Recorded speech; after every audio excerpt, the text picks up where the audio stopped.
Dimenti lya Namalo emyaka 8 omutuuze ku kyalo Nsolo mu tawuni kanso y'e Kagologolo mu disitulikiti y'e Bukomansimbi yavudde mu mbeera n'atabukira mutabani we Francis Mbande nga mulumiriza okwezza ebyapa by'ettaka bibiri byamuteresa oluvannyuma lwa bbo okufa. Bino bibadde mu lukiiko olutuuziddwa maka g'omugenzi Nkwanga oluyitiddwa omumyuka wa RDC w'e Bukomansimbi Joseph Lwaga nga beetabiddwamu abaana n'abazzukulu nga lugendereddwamu okubataawulula. Mukadde Namala agamba nti bbo omugenzi Emmanuel Nkwanga bwe yali omulwadde yamuteresa ebyapa bino ng'ekimu kya yeeka 15 ate ekirala kya yeeka 7 wabula olwafa ab'enganda ze baagezaako okwagala okubba ebyapa bino naye kwe kusalawo okubiteesa mutabani we ono. Amugamba mwana we yasanga mbisinde nga mugamba omanyi nti twala ebintu byange bino ebitereke bwe tunaayabuka nti ng'ebikomyawo.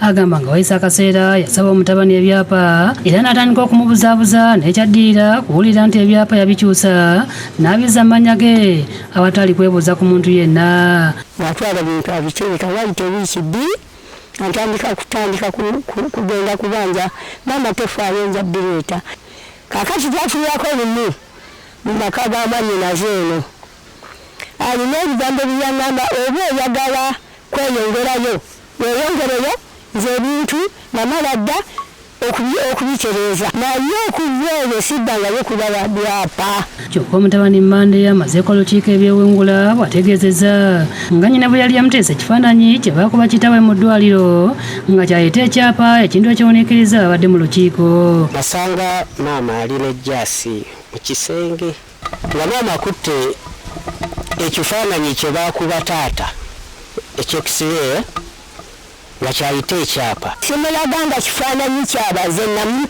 ate n'ebyapa ebyo saabimulaga yasanga mbisibye n'abizinga mu kikabunti n'abiteeka mu nkwawa wano n'agenda yakyosiibaza. Kyokka oluvannyuma yeetemye engalike n'akkiriza nga bwe yakyusa ebyapa oluvannyuma lw'okuweebwa obusika nga kkooti yamuwa obuyinza nga nabwe kityo kikafuuwa okuddiza nnyina ebyapa. Ebyapa maama byaŋŋamba byansaba sibimanyi naye ebyapa byennina byali mutaata we nasika ne bidda mu mannya gange. Ebigambo bino bisiikudde Namukadde Namala emmeeme n'ategeeza nti omutwe gwe gukola bulungi nga nabwe kityo mutabani we Mbande alekeraawo okumuzannyira ku bwongo n'asaba RDC n'ab'akakiiko okumuyamba ku mutabani we amuddiza ebibye. Mpulira ennaku n'omutima gwange nga gwennyamira saagala kunsiriwaza obwongo bwange bukyategeera. Wali okyusa ebyapa ebyo wajja neŋŋamba nti maama ebyapa bye wampa bandagidde nene mbikyuse mbize mu mannya gange wambulirako. Ffe ng'abaana tulina okwemulugunya kwaffe eri omusika akozesa nnyo obuyinza. Tulina bye twagala nga abaana ne tubimusaba n'agaana era n'ambuuza nti akuwa obukulu aba akuwadde okukola ki. Bwe yali akyusa ebintu ebyo eyabimukwasa obitereka yamutegeezaako oba ffe bekikwatako nga famire ye nga tumusaba atusanyire transfer form zaffe.